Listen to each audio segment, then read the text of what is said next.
Ashama harka fuune kabajamtoota ilmaan Oromoo akkam jirtan? Oduu gaddaa. Jireenya baqaa wabii hin qabne gaddaa fi gododoon guutame akkatti ba'an malee waan nama mudate hin beeyne. Ijji gurri maatii iyyaafannoo hafuura sagalee alatti caqasu. Arra boru dhuftaa dhaggeeffatu. Miila deemu waa'ee kee gaafatu.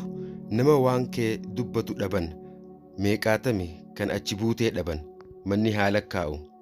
Tattaaffiin iyyaafannoo keenyaa mimmaan maatii qalbiin rarraatee alatti goggoyde tarii yoo qorrisne jenneeti. Suuraan armaan olitti argitan dhalataa lammii Itoophiyaa kan ta'e eenyummaan isaa kan hin beekamne gara fuula Rabbii deebi'ee jira. Guyyaa 27 baatii 6 bara 2023 dhukkubsatee osoo wallaanamaa jiruu addunyaa tanarraa lubbuun isaa dabarte.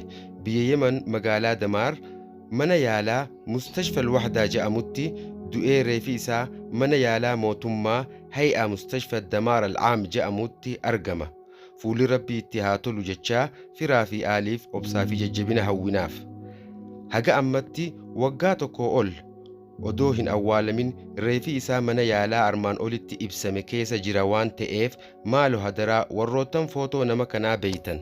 Maatii isaa biraan akka nuu qaqqabdan kabajaan isin gaafanna. Fakkaataan akkanaa kan biroo baay'een biyya Yemen keessa waan jiruuf jecha viidiyoo kana sheer godhuun waliif raabsuun akka wal biraan geessan kabajaa fi jaalalaan isin gaafanna. Horaa bulaa galatooma.